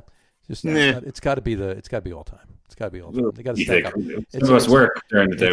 Exactly. I can't remember what era Fran Tarkenton played in. Neither can. I was going to say neither can he, but it was long ago. I know. He probably can. It was before the 90s, but I can't remember exactly when. Come on. Absolutely. And what was the show he was on after he retired? That's incredible. Maud. That's incredible. No, was it Maud? It wasn't Maud. He might have. That was just one episode. Wasn't he in Laverne and Shirley? Wasn't he Lenny and Squiggy's roommate? He was actually Squiggy's uncle. Squiggy's uncle. He was Squiggy's lover. Squiggy's Uncle Fran. Uncle Fran. And he was on That's Incredible. Yeah. That was funny. All right. Well, that brings us to this week's segment, our normal weekly segment of Old Balls. All right. Try this again. That brings us to this week's segment of Old Balls. Old Balls. That's much better. There it is. There we go. All right. Harry. I love the 1980s sound effects. That's great. Don't you love it? Harry, why don't you tell us who this week's old balls is? Well, in keeping with this week's top 10 list of tight ends, this week's old balls recipient is none other than Mark Bavaro, who I would argue even more so than Ditka was probably, maybe to his detriment, the toughest tight end I have ever seen. I literally have seen him carry 7-8 guys 20 yards In the supermarket. But no, I mean, he was obviously a big part of the Giants' 1986 championship team. He played on the 1990 Super Bowl team, most well known for playing for the Giants. He was a two-time Pro Bowler, two-time Super Bowl champ. And his numbers are impressive. He's got 4,733 yards, 39 touchdowns. But again, he was one of those guys that if you watched him play and watched the difference that he made on the field, that's why he's sort of this week's recipient. He when I think of the best tight ends of all time, he comes to mind in the top 4 or 5. It's just that he didn't have the playing career, the longevity that he should have. But he was a big part of those Giants teams, a big part of. I just remember him carrying, 4, 5, 6 players and Ronnie Lott in the championship game, and then absolutely. He was one of those guys that on Giants teams, the 86 team, the Giants had a lot of offensive firepower. In the second Super Bowl team, they had very little offensive firepower, but he was a big grinded out Super Bowl. And he just exuded everything that you thought about with those Giants teams. Just blue collar. I don't think I've ever heard him speak. He didn't spike the ball. He was the complete opposite of everything you see in the NFL today. And that's probably why I like him so much. Just one of those guys that just Google him, watch some old film of him. He was absolutely unbelievable. And I think, again, another guy who not only played hurt, but the injuries finally caught up to him. And but you couldn't knock him down. He was like the first iteration of Gronk, but then they made Gronk bigger, stronger, faster, and able to last slightly longer. But that's who he reminds me of. I mean, he was just this guy that would just kind of lumber 7 yards down the field, turn around, catch the ball, and then 8 guys would hit him, and he'd drag him another 12 yards. And he did that all the time. And it caught up to him finally. But I don't think there's – people talk about all these old school tough football players. I don't think there was a guy tougher than Mark Bavaro to play this game. I really don't. Yeah, I mean, he was definitely, by every sense of the imagination, Rambo. I mean, he earned the nickname, because of his looks, basically. Right. But yeah, he was just a beast. He was just a bull, really was. I mean, carrying all of those guys.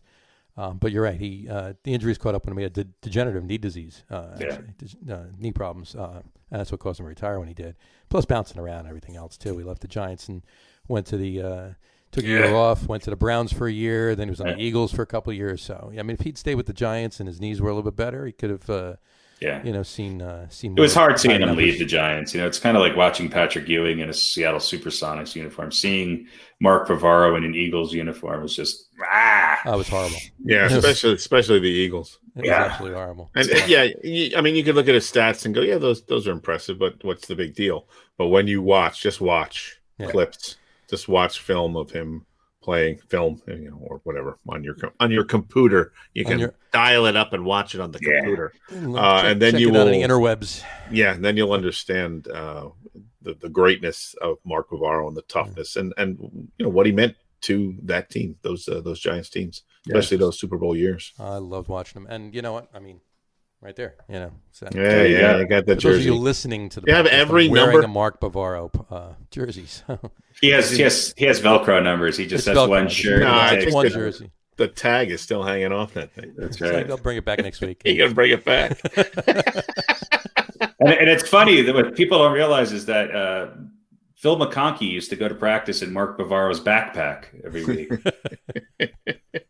He slept in there too a couple of times. Still living there. He lives there. Yes, he lives there. But now listen, they were actually decent friends. Actually, of course, because anybody saves on gas fare when you get somebody to carry. Bavaro and McConkey actually worked together in the stock industry after football. I'm not lying. That's totally true. Listen, who would ever want to be Bavaro's enemy?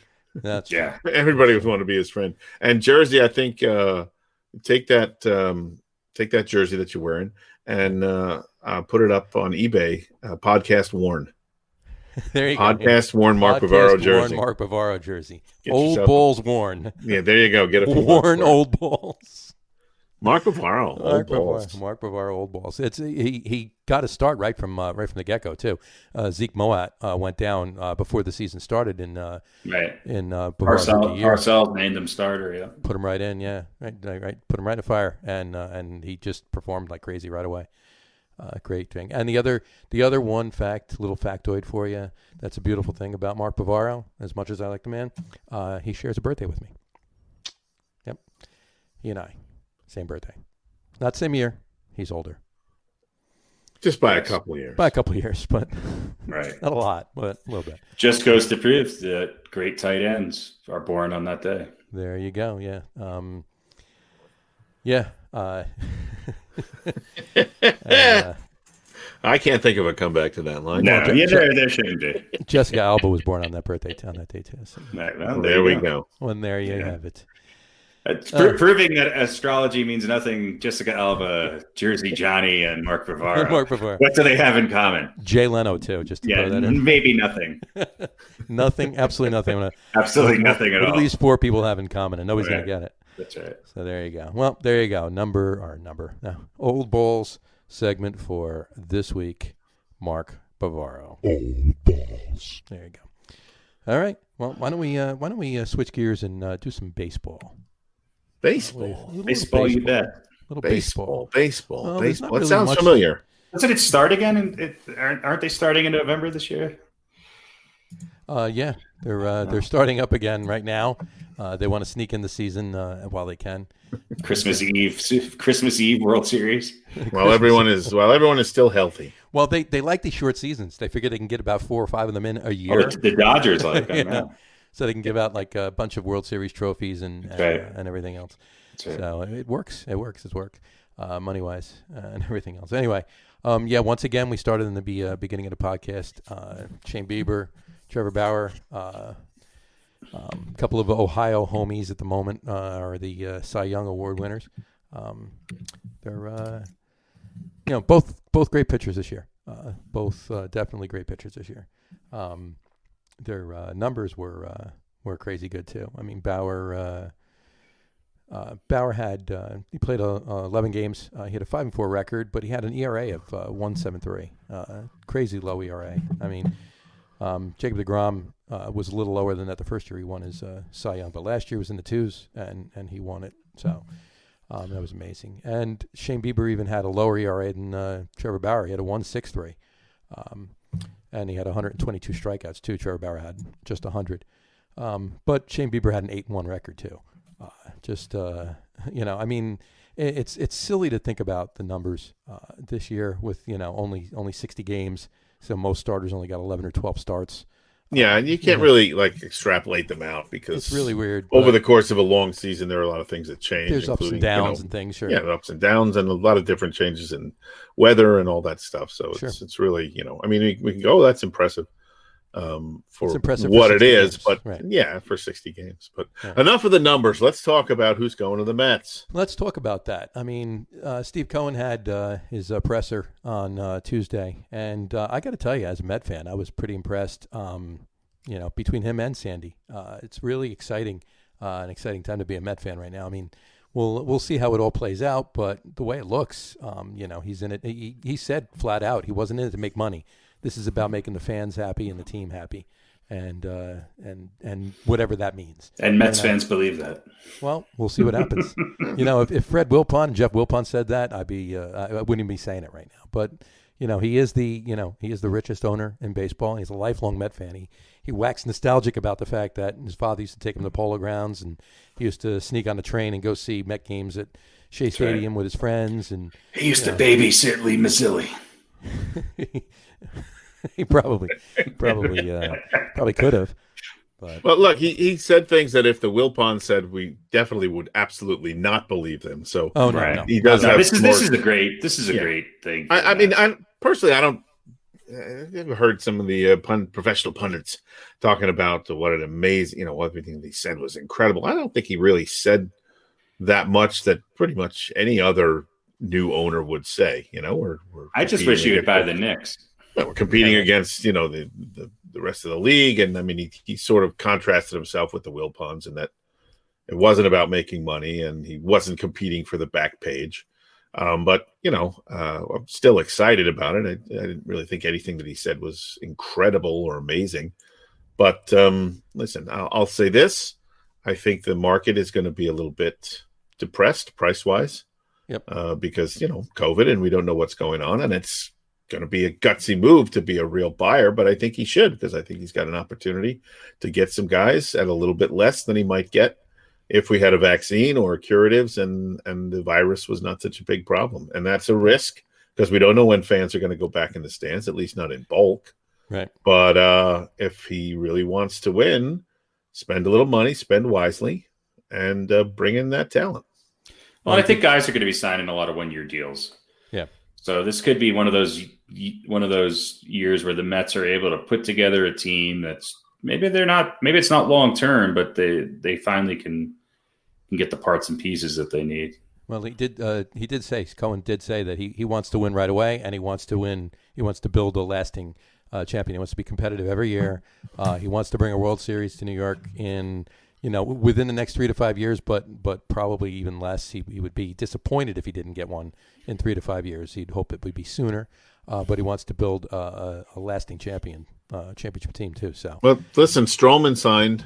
Yeah, right. Signed the tender. Yeah, whatever it is, the tender. Qualifying offer. Qualifying. Yeah, that's it. I knew there was a word in there that I didn't have any idea what it meant. Yeah, I'm not surprised at that, though. No, and I think that's great. So now you bring in another Cy Young winner. Well, if they can get Bauer, that'd be amazing. Yeah, that's what I mean. You bring in Bauer and Springer, and you jump to the Get top. Bauer and Springer, and you got Syndergaard. I guess is going to come back mid-season, maybe, or just before mid-season. Early, he'll be back before mid-season. We don't know what mid-season is. Right, and and it's going to be a little bit of a question. Mid-season this year was August. Anyway, but that's going to set you up for with at least some good starting pitching, and certainly if you can get Springer, and then you know what? Bring Real Muto in also. Why not? Yeah, you know he's a great player. Why not? I mean, if they want to spend the money, go for it. But you know what? They could get a decent catcher in McCann. But look, if you bring some of these guys in, who's to say you can't win it next year? Yeah, JT Real Muta. Yeah, and it doesn't even have it doesn't have to be. We know now that it doesn't have to be a 162 game season. No. If it gets short, if they play half and then they take a month off to let everybody not be sick anymore or whatever, right. Who knows exactly how they're going to do it. But if it's a shortened season, the Dodgers are going to win again, though. So, well, maybe not. Listen, they have a history of full seasons where they lose a lot too. So maybe they got to build that history with a short season as well. There you go. That's true. So they've won one, and now the next 8 short seasons they'll lose. They'll lose. Yeah. So I just think it's a buyer's market right now. It is definitely. I mean, 29 teams lost money this year.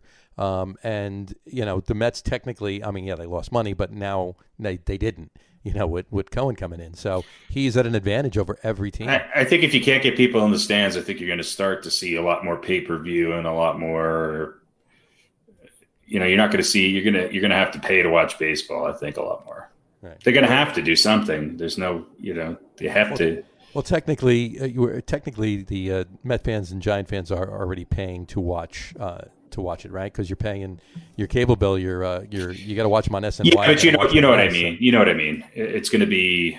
I think because you're talking about people watching it on television, and we're thinking our age, and people don't watch. Everybody's watching it for free on their phone. This is true. This is true. Or on their laptop or their computer chip that was implanted into their head or whatever the Exactly. fuck it is that people have. I can't wait till glasses where you just touch it and then it's right there. It's right in I front mean, of I your know they face. kind of have those, but they're not very good right now. No. They'll work Yeah. for a couple years. Blurry, and they give you a headache. I'm looking for the glasses where I can turn it on and Oraldos Chapman actually saves a game in the clutch. So you want alternate reality glasses? Yes, Yeah. absolutely. Yeah. Yeah. I believe Trump Eyewear is going to be launching any day now, and That's right. that will feature nothing but alternative realities. All right. That's right. So the Mets, listen, I'll say this too: sign Lindor too. Why not? Bring him on. Bring him Hey, on. you know what? Bring him and win. I think Bauer's going to have a lot. I think there's going to be a lot of people. I think the Yankees are going to go after him. I think the Yankees have to re-sign DJ LeMahieu. I think That's their biggest. That's the first goal is they got to resign. But look, they have who is it? Paxson and Matsuharu. They can't resign either of them. They just can't. I mean, they're gone. So they need some starters. The Yankees. It happens as a free agent too, right? And I think all I don't of know if you want him back. Probably don't want him back. I don't. But it's just another guy they're going to lose. Well, out of those three, if you can take one, if you were going to take one back, who would it be? Out of those three, Tanaka. Yeah. But if the Mets can get Bauer, Springer, Realmuto, and Lindor, well, of course, yeah. That would be. I mean, that would make the payroll $300 million. Besides the point, if I could get 2 winning lottery tickets, then Yeah, but look, the funny thing is to say that that's not beyond the realm. It's probably not going to happen, but it's not beyond the realm of possibility, though. That's the. I think they just need another starter on the Mets. It doesn't have to be a top 30 starter, top 25 starter, right. And I think that helps them out. I think somebody like George Springer would be a hell of a fit on the Mets too. I could actually see him playing on the Mets, and he's a guy who might not light it up all the time in the regular season, but he's. I mean, I think he's the most clutch. Him and Altuve are the two most clutch postseason players in Major League Baseball right now. I mean, since Big Papi left, there's nobody more clutch. Yeah. I think their first goal is to sign George Springer. And then right behind that, Trevor Bauer. Just or Ozuna. I mean, I could picture Ozuna as another guy that the Mets could go after and probably get. Right. Yeah, this is true. And they're about the same age. I mean, Ozuna's Ozuna's 30. Yeah, Ozuna's a year younger than Springer, but still 6'1". But I think you can get Ozuna for less than Springer. You could. If it's a question of that, which I don't know why it would be or should be anymore, but even Sandy Alderson said they're not going to spend like drunken sailors, but that I didn't take that as they're not going to spend money. I took that as they're not going to spend money frivolously. If they could get Bauer, Springer, Realmuto, and Lindor, they're going to do it because that's not spending money frivolously. And I think you're going to see Ozuna on an American League team because he's not the best defensive player, and he would be a hell of a DH or occasional fielder, Although he had a pretty good season with Atlanta. Teams like Atlanta and Cincinnati, if they can keep those teams together, Tampa Bay, they're going to be really good again. Yeah, I mean, I think in a full season that Reds team would be a really hard team to beat.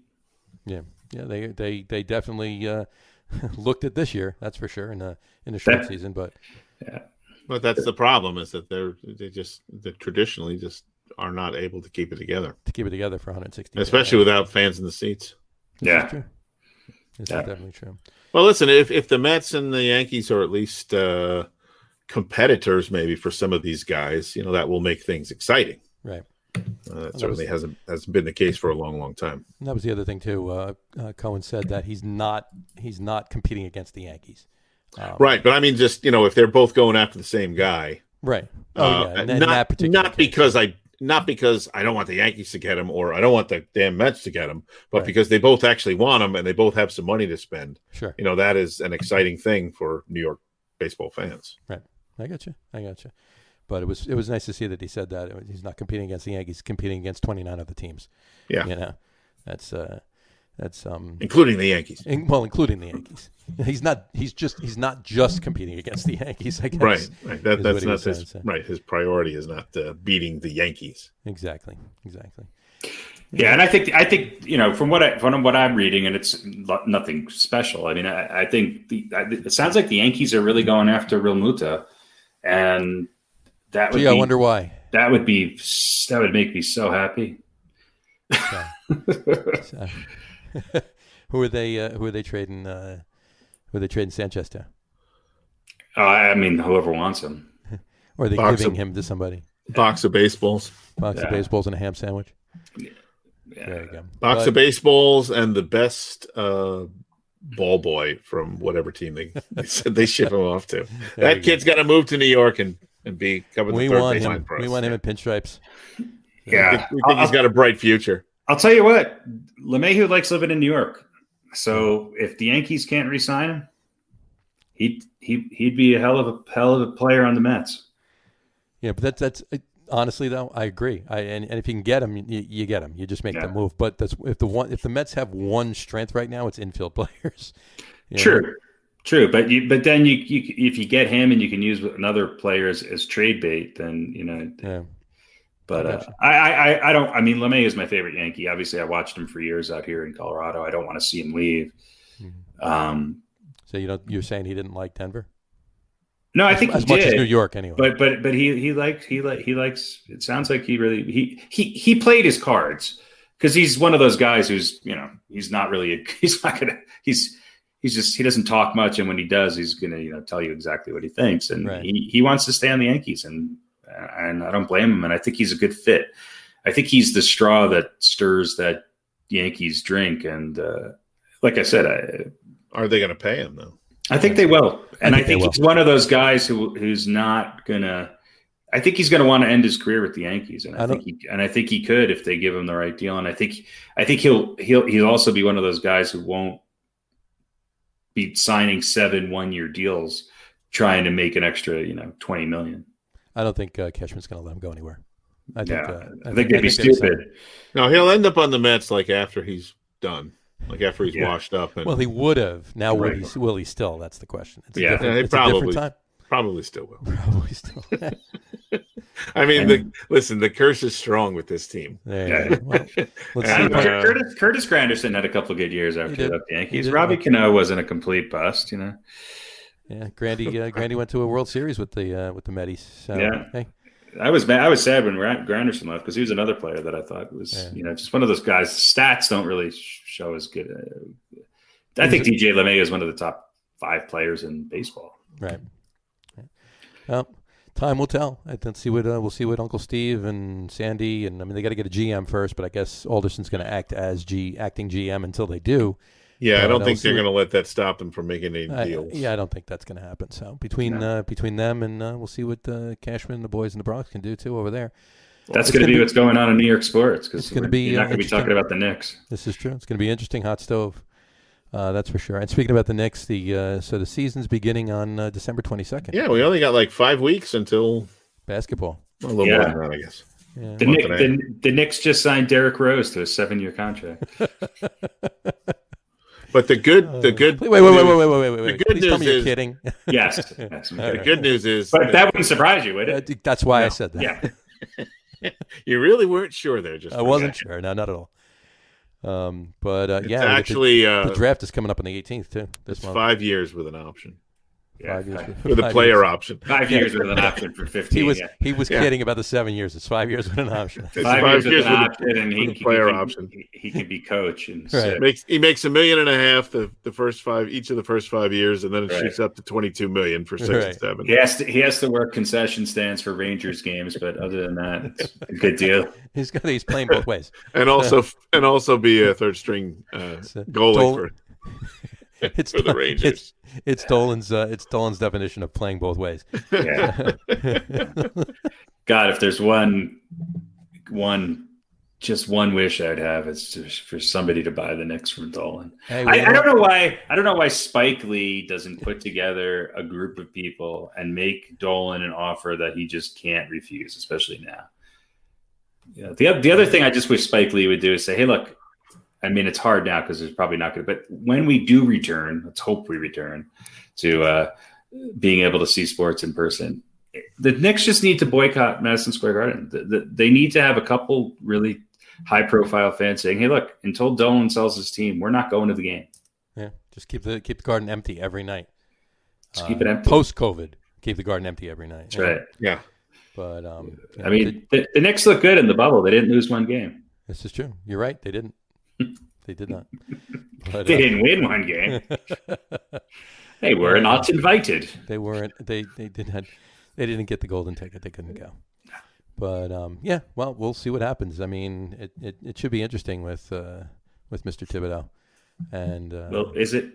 I mean, well, it should be a little bit more, markedly more. Is there anybody who heard that news and went, "Yeah"? yeah, I don't know. I don't. yeah. A couple of people on the fan, I think, did, but but they're It's like getting excited for a new Jim Belushi they're Nets film. fans though. That did that. That's the It's like, oh yeah, Jim Belushi has a new film out. I can't wait to go see it. Yeah, the Principal 2 is coming in. the principal too. Actually, they might have already made that one. It might be the Principal 3. Yeah. 5 actually. I think they're up to. It's like the equivalent of watching a Meredith Baxter Bernie marathon on Lifetime. Yeah. Well, you just think it's the Knicks slogan is like the Tom Thibodeau era. Yeah. It might be better. Yeah. How long will that be? I don't know. That's the tagline. That's what Yeah. they said. So. Yeah, that's Yeah, he's gonna. That's how they introduce it. We've hired an old school defensive minded coach for the 2021 NBA season. There you go. Yeah. That works very well. But speaking of the Nets, though, did you see they unveiled new jerseys? And I didn't see that. Yeah, they're almost like, I want to say tie dye. They're like faded blue and white, different, like almost like a blue and white tie dye kind of thing. And the N, they have an NY on them, and the N is the Devil's N, with the tail that comes down on the one side. So paying homage to New Jersey, and it's the colors, their jersey colors, blue, red, white, and blue. So, but I don't know how Brooklyn's going to feel about that, but hey, you know what? It's their team, so if you win, they won't care. probably not. And we'll see what KD says about it too. I guess They he's on can board with it. So. they can wear those late '90s, those like spam colored uniforms that the aqua teal, whatever. I like that. No one will care as long as they win. Yeah. As long as KD stays healthy and Kyrie doesn't blow up and they win. Yeah, I'm looking at these jerseys. Yeah, they're horrible. But anyway, it looks like just It's probably on purpose. yeah. I like the Brooklyn Nets. the Nets ABA jersey. Those were good. Those were good. Yeah, that would be a nice throwback. Do you think Nashville actually asked KD if he was okay with those jerseys before they actually? Yes, He probably designed them. Come on, He probably designed them. He has no fashion sense whatsoever. I mean, if they bring back the ABA jerseys with the short shorts with Dr. J, that Dr. J used to rock with the stars and stripes going down the side. I mean, come on, that's classic. No, they should have throwback day. I mean, they have that in the NFL, and I don't think. And they could all have Dr. J, right, where the name used to go. Now they put whatever slogan, and then they have their real name across the lower back. That's right, they could all just wear Dr. Have your slogan on the back. They could all wear Dr. J on the top, and then their regular names underneath. Mine is always free Tibet. That's what I would wear on the back, or save the whales. Save Tibet, free the whales. Yeah, mine is New Coke sucked. Yeah. Let me make sure everyone remembers that. New Coke sucked. It really did, though. Yeah. Bring back the what was the McDonald's sandwich with that had the McDLT. No, the one that had seaweed in it. Yeah, what was that? Which is good for you. That's a good question. Those of you that don't know, the McDLT was 2 separate compartments in the that's right. the package, and it was cold on one side and hot on the other. So the lettuce stays fresh. Lettuce stays fresh. Yeah. So, and lettuce, I believe, was in quotes. Try eating that while you're driving. That wasn't fun. I did. I actually just figured it out. I picked up one half and took a bite of the hot side, and then picked up the other half. So, he ate the hot side in the winter and the cold side in the summer. Exactly. Cool off in the summer, warm up in the winter. And you could do that. You just leave it sitting around. It doesn't decay. No. It does not decay. No. All right, folks. Well, I think that pretty much wraps today. That does it this week. Next week we'll be doing a deep dive into women's tennis. Why not? Why not? Got to be more interesting than the Giants and Jets. I think it would be. It depends on this week's game, so we'll see what happens. Well, we could. Is it the Masters? This Masters. weekend? Yeah, Masters Masters is starts Friday. tomorrow. Well, we could, if we run out of things to talk about, we can talk about the Masters next week. You We can guys talk about could. the I Masters. can't. We should. We can mention the Masters anyway. We can Yeah. talk I about don't. a couple of I don't know seconds. anything about any golf that does not include a clown's face and a windmill. All you got to know is a Yeah, couple but you're guys' wearing names. the clown's face. Yes, of course. Yeah. No, you just got to know a couple players' names, and then you just go like Mickelson. I mean, that backswing. Yeah. What can you Yeah. say? What can Well, you that's say? all you got to do. Tom Hogan's looked really good. Tom Hogan's. Hulk Hogan on the back. Hulk Hogan. Yeah. Yeah. Arnold Palmer looked like he had an Arnold Palmer on the 14th. That's right. I think he did. All right, folks. All Well, right. we want to thank you for listening and watching this week's podcast. We're on every Wednesday night around 7 o'clock. Please check out our website, www.loggerroom.com. That's LAGERROOM.com. And, of course, on Facebook, Twitter, and Instagram, it's all at The Logger Room. And while you're on Facebook, Twitter, and Instagram, if you watch this on Facebook Live, if you haven't done so already, please like us on Facebook so you get all the notifications. And, Please of like course, us. please like us. And follow us on Instagram and Twitter as well. And, folks, also new this week, we have a YouTube channel. Again, The Logger Room. Just search The Logger Room, subscribe to our YouTube channel. Starting next week, you'll be able to see the show live on Facebook and also on our YouTube TV channel. So you want to check that out as well. And while you're at it, the audio podcast portion, this whole thing will be the audio podcast, is always available on Apple Podcasts, Spotify, TuneIn, and Stitcher. Just go to any or all of those services and subscribe to our podcast, again, The Logger Room, and you will be able to catch any episode. You will not miss anything. Once again, thanks for watching us today.